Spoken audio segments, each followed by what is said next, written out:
പത്തനംതിട്ട റാന്നിയിലും രൂക്ഷമായ വെള്ളക്കെട്ടാണ്. അതിൻ്റെ ദൃശ്യങ്ങളാണ്. NDRFും ഫയർഫോഴ്സും അടങ്ങുന്ന സംഘം വീടുകൾക്ക് സമീപത്തെത്തി ആരെങ്കിലും കുടുങ്ങിക്കിടക്കുന്നുണ്ടോ, ഉണ്ടെങ്കിൽ അവരെ സുരക്ഷിത സ്ഥാനങ്ങളിലേക്ക് മാറ്റാനുള്ള തയ്യാറെടുപ്പാണ് അവർ നടത്തുന്നത്.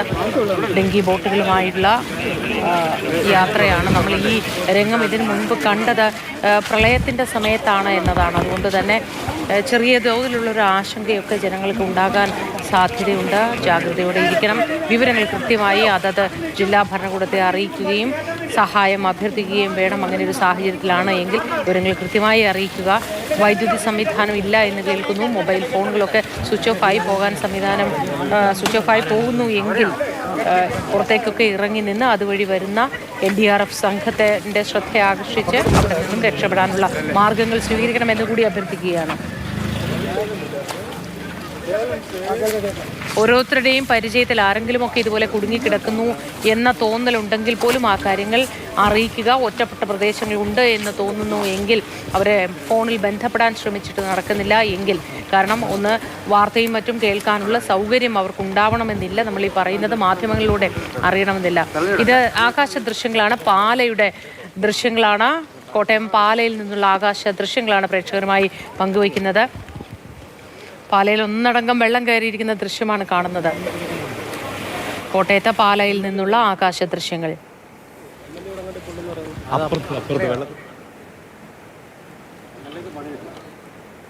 പാലായിലും അതിശക്തമായ മഴയുണ്ടായിരുന്നു. പലയിടങ്ങളിലും വെള്ളക്കെട്ട് രൂപപ്പെടുകയും വെള്ളപ്പൊക്കത്തിന് സമാനമായി തന്നെ ദുരിതമുണ്ടാവുകയും ചെയ്ത വാർത്ത നമ്മൾ പങ്കുവച്ചതാണ്.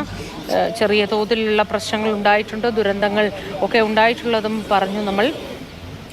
ഇപ്പോഴിതാ മാതൃഭൂമി ന്യൂസിലൂടെ പ്രേക്ഷകർ കാണുന്നത് പാലയുടെ ആകാശ ദൃശ്യങ്ങളാണ്.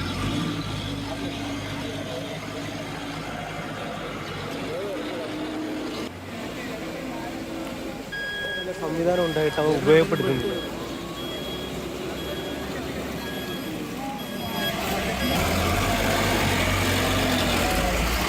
കോട്ടയം ജില്ലയിലേക്ക് വന്നാൽ തീക്കോയിൽ 30 ഏക്കറിൽ ഉരുൾപൊട്ടലിൽ 3 വീടുകൾ പൂർണ്ണമായും നശിച്ചു. പക്ഷേ അവിടെ ആളപായമില്ല. ഇത് റാന്നിയിൽ നിന്നുള്ള ദൃശ്യമാണ്.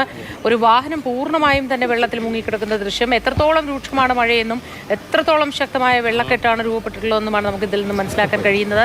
അതുകൊണ്ട് തന്നെയാണ് NDRFും ഫയർഫോഴ്സും അടങ്ങുന്ന സംഘം ഡെങ്കി ബോട്ടുകളിൽ ഓരോ ഇടങ്ങളിലേക്കും എത്തി ജനങ്ങളെ പുറത്തേക്ക് കൊണ്ടുപോകാനുള്ള സംവിധാനം ഒരുക്കിയിട്ടുള്ളതും. പല വീടുകളുടെയും ആദ്യ നില പൂർണ്ണമായും വെള്ളത്തിനടിയിലായതാണ്. നമുക്ക് ആ ദൃശ്യങ്ങൾ വളരെ വ്യക്തമായി കാണാം. ഒന്നാം നില പൂർണ്ണമായും വെള്ളത്തിൽ മുങ്ങിക്കഴിഞ്ഞിരിക്കുന്നു. വീണ്ടും അവിടെ നിന്നും പുറത്തേക്ക് വരാൻ ജനങ്ങൾ തയ്യാറാകുന്നില്ല എന്നത് വിമുഖത കാണിക്കുന്നു എന്നതാണ് NDRF ജീവനക്കാർ ഉദ്യോഗസ്ഥർ പറഞ്ഞത്. മുകൾ നിലയിലും മറ്റും കയറി നിൽക്കുകയാണ് ചെയ്യുന്നത് എന്ന്.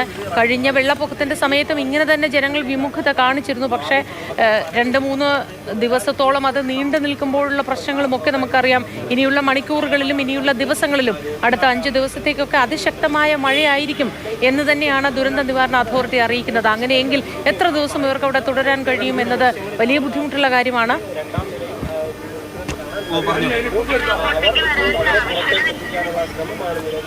ദുരന്ത നിവാരണ സേന അവരോട് പുറത്തേക്ക് വരാൻ ആവശ്യപ്പെടുകയാണെന്നാണ് മനസ്സിലാക്കുന്നത്.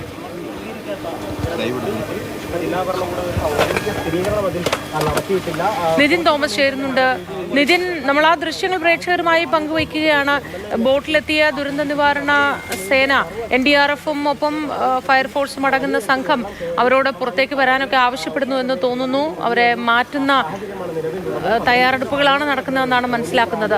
ഒന്നാം നിലയൊക്കെ പൂർണ്ണമായി മുങ്ങിപ്പോയിട്ടുണ്ടല്ലോ.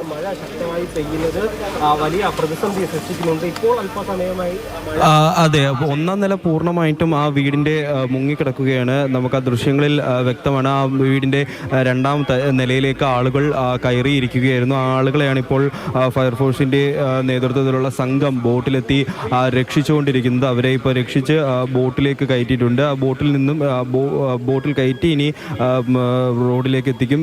നമുക്ക് ഈ ദൃശ്യങ്ങളിലൊക്കെ കാണാൻ സാധിക്കുന്ന പോലെ തന്നെ വീടിൻ്റെ 1ാമത്തെ നില പൂർണ്ണമായിട്ടും വെള്ളത്തിലാണ്. അതുപോലെ തന്നെ ഈ ഭാഗങ്ങളിലേക്ക് വരികയാണെങ്കിൽ വണ്ടികളൊക്കെ തന്നെ വെള്ളത്തിൽ വെള്ളത്തിൽ മുങ്ങിക്കിടക്കുന്നത് കാണാം.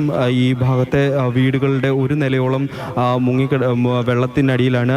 തൊട്ടപ്പുറത്ത് പമ്പയാറാണ്. പമ്പയാറ്റിൽ നിന്നും വെള്ളം അതിശക്തമായിട്ട് ഇരച്ച് കയറിയതിൻ്റെ ഭാഗമായിട്ടാണ് ഇത്തരത്തിൽ വീടുകളൊക്കെ തന്നെ മുങ്ങുന്ന ഒരു സാഹചര്യത്തിലേക്ക് എത്തിയത്. ആ സാഹചര്യത്തിലാണ് ഇത്തരത്തിൽ ഫയർഫോഴ്സിൻ്റെ നേതൃത്വത്തിലുള്ള സേന എത്തി ഇപ്പോൾ ആളുകളെ മാറ്റിക്കൊണ്ടിരിക്കുന്നത്. ആളുകളെ പൂർണ്ണമായിട്ടും ഇപ്പോൾ ബോട്ടിലേക്ക് കയറ്റിയിരിക്കുകയാണ്. അവർക്ക് സുരക്ഷാ സംവിധാനങ്ങളൊക്കെ ഒരുക്കിയതിന് ശേഷമാണ് ഇവരെ തിരികെ എത്തിക്കുക. കാരണം ഇപ്പോൾ നമുക്ക് കാണുന്ന കൂട്ട് തന്നെ സേഫ്റ്റി കിറ്റുകളൊക്കെ തന്നെ അവരെ ഇടിയിപ്പിക്കുന്നുണ്ട്. അതിനുശേഷം മാത്രമേ ഈ വെള്ളത്തിലൂടെ പുറത്തേക്ക് എത്തിക്കുകയുള്ളൂ. ആ ദൃശ്യങ്ങളാണ് നമ്മൾ കണ്ടുകൊണ്ടിരിക്കുന്നത്. ആ വീടിൻ്റെ ഒരു നില പൂർണ്ണമായിട്ടും മുങ്ങിയ നിലയിലായിരുന്നു. ആ വീട്ടിൽ നിന്നുള്ളവരെ പുറത്തേക്ക് ഇറക്കുകയാണ്. നമുക്ക് ദൃശ്യങ്ങളിൽ വളരെ വ്യക്തമായി കാണാം, ഒരു നില പൂർണ്ണമായും മുങ്ങിപ്പോയിരിക്കുന്നു. പ്രളയ സമാനമായ അന്തരീക്ഷം രൂപപ്പെട്ട ഒരു ഒറ്റ ദിവസത്തെ മണിക്കൂറുകൾ നീണ്ട അതിശക്തമായ മഴയെ തുടർന്നാണ് ഈ സാഹചര്യം രൂപപ്പെട്ടതെന്ന് നമ്മൾ മനസ്സിലാക്കണം. ഇനി അങ്ങോട്ട് റെഡ് അലേർട്ട് പ്രഖ്യാപിച്ചിരിക്കുന്നു കുറച്ച് മണിക്കൂറുകളത്തേക്ക്. അതുകൂടിയാകുമ്പോൾ എന്താണ് സ്ഥിതി എന്ന് നമുക്ക് അറിയില്ല. കൊല്ലം മേഖലയിലുമൊക്കെ ശക്തമായ മഴ തന്നെയുണ്ട്. അച്ചൻകോവിൽ ഉൾവനത്തിൽ ശക്തമായ മഴ പെയ്യുന്നു എന്നാണ് നമുക്ക് ലഭ്യമാകുന്ന വിവരം. കുംഭാവരട്ടി വെള്ളച്ചാട്ടം അടച്ചിട്ടുണ്ട് കൊല്ലത്ത്. സഞ്ചാരികൾക്ക് അങ്ങോട്ടേക്ക് പ്രവേശനമില്ല.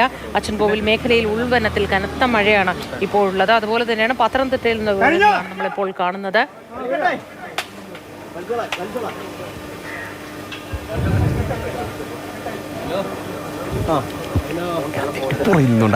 പട്ടി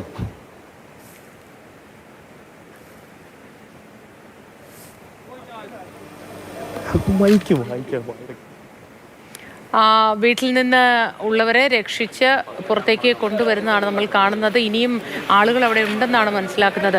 ഈ 2 നില കെട്ടിടത്തിൻ്റെ കാര്യത്തിൽ ഇങ്ങനെയാണ്. പക്ഷേ ഒരു നില മാത്രമുള്ള ഇടങ്ങളിലെ അവസ്ഥ ഒന്ന് ആലോചിച്ച് നോക്കൂ. പൂർണ്ണമായും വെള്ളത്തിലായി. അവിടെ നിന്നും ആൾക്കാരൊക്കെ നേരത്തെ തന്നെ ഒഴിഞ്ഞു പോയിട്ടുണ്ടെന്നാണ് നമുക്ക് വ്യക്തമാവുന്നത്. ലൈഫ് ജാക്കറ്റുകളൊക്കെ ഇട്ട് അവിടെ നിന്നും വീട്ടുകാരെ പുറത്തേക്ക് കൊണ്ടുവരുന്നതാണ് ദൃശ്യങ്ങളിൽ. പത്തനംതിട്ട റാന്നിയിലാണ് ഇത്. റാന്നിയിൽ നേരത്തെ തന്നെ ശക്തമായ വെള്ളക്കെട്ടുണ്ട്. റാന്നി ബസ് സ്റ്റാൻഡിലൊക്കെ ഒരുപാട് പേർ കുടുങ്ങിക്കിടക്കുന്നു എന്ന് പറയുന്നു. ഉറപ്പായും NDRF സംഘം ഡിങ്കി ബോട്ടുമായി അവിടങ്ങളിലൊക്കെ എത്തുകയും അവരെ അവിടെ നിന്ന് പുറത്തേക്ക് കൊണ്ടുവരും. വെള്ളക്കെട്ട് രൂക്ഷമല്ലാത്ത മേഖലകളിലേക്ക്, സുരക്ഷിത മേഖലകളിലേക്ക് കൊണ്ടുവരുമെന്ന് തന്നെ കരുതുന്നു.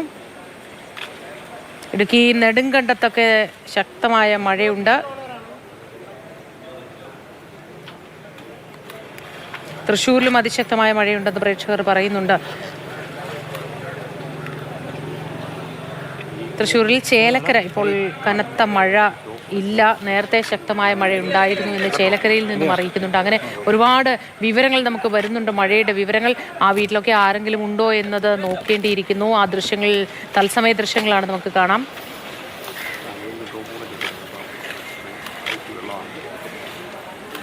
നിതിൻ തുടർന്നുണ്ട് വിവരങ്ങളുമായി. നിതിൻ, ഒരു നിലയുള്ള വീട്, ഒരു ഷെഡ് പോലെ ഷീറ്റ് ഇട്ട ഒരു വീട് നമുക്ക് കാണാം. അതൊക്കെ പൂർണ്ണമായും വെള്ളത്തിലായിട്ടുണ്ട്. അത് വീടാണോ കടയാണോ എന്ന് വ്യക്തമല്ല. എങ്കിലും പിന്നെ ഒന്ന് മറ്റൊരു വാഹനമാണ്, അതും പൂർണ്ണമായും വെള്ളത്തിൽ മുങ്ങിയിട്ടുണ്ട്. ഈ ജലനിരപ്പ് ഉയരുകയാണോ ഇപ്പോൾ വീണ്ടും?